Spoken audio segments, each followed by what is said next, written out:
MP ఎన్నికలకు సమరశంఖం పూరించేందుకు BJP సిద్ధమైంది. రేపటి నుంచి విజయ సంకల్ప యాత్రలకు రెడీ అయ్యారు ఆ పార్టీ నేతలు. ఈ యాత్రలకు బీజేపీ సీఎంలు, కేంద్ర మంత్రులు, పార్టీ జాతీయ నేతలు హాజరు కానున్నారు. ఇవాళ కేంద్ర మంత్రి, బీజేపీ రాష్ట్ర అధ్యక్షుడు జి కిషన్ రెడ్డి చార్మినార్ భాగ్యలక్ష్మి దేవాలయంలో ప్రచార రథాలకు పూజలు చేసి ప్రారంభించనున్నారు.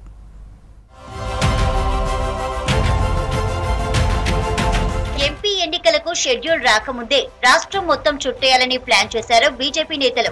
మంగళవారం నుంచి విజయ సంకల్ప యాత్రలు చేపట్టాలని డిసైడ్ అయ్యారు. రాష్ట్రంలో 11 రోజుల పాటు 4238 కిలోమీటర్ల వరకు విజయ సంకల్ప రథయాత్రలు కొనసాగనున్నాయి. రాష్ట్రంలోని 17 పార్లమెంట్ స్థానాలకు 5 క్లస్టర్లుగా విభజించారు బీజేపీ నేతలు. 5 క్లస్టర్లలో ఒకేసారి బస్సు యాత్రల ప్రారంభానికి ఏర్పాట్లు చేశారు. కుమ్రంభీం క్లస్టర్ లో 21 అసెంబ్లీ నియోజకవర్గాలను, 3 పార్లమెంట్ నియోజకవర్గాలను కవర్ చేయనున్నారు. ఆదిలాబాద్ జిల్లా ముదోల్లో అసోం సీఎం హిమంత బిశ్వ శర్మ ఈ క్లస్టర్ యాత్రను ప్రారంభించనున్నారు. నిజామాబాద్ జిల్లా బోధన్లో యాత్ర ముగుస్తుంది. రాజేశ్వరి క్లస్టర్ యాత్రను వికారాబాద్ జిల్లా తాండూరులో గోవా ముఖ్యమంత్రి ప్రమోద్ సావంత్ ప్రారంభిస్తారు. ఈ క్లస్టర్ యాత్ర 28 అసెంబ్లీ నియోజకవర్గాలు, 4 పార్లమెంట్ నియోజకవర్గాలను కవర్ చేస్తూ కరీంనగర్ లో ముగుస్తుంది.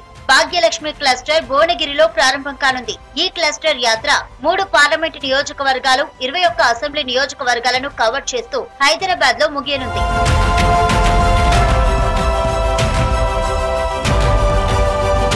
కాకతీయ భద్రకాళి క్లస్టర్ యాత్ర భద్రాచలంలో మొదలు కానుంది. 3 పార్లమెంట్ నియోజకవర్గాలు, 21 అసెంబ్లీ నియోజకవర్గాలను కవర్ చేస్తూ ములుగు జిల్లాలో ముగుస్తుంది. కృష్ణమ్మ క్లస్టర్ యాత్ర కృష్ణా నది మక్తల్ దగ్గర కేంద్ర మంత్రి స్మృతి ఇరానీ ప్రారంభించనున్నారు. ఈ యాత్ర 3 పార్లమెంట్ నియోజకవర్గాలు, 21 అసెంబ్లీ నియోజకవర్గాలను కవర్ చేస్తూ నల్గొండలో ముగుస్తుంది.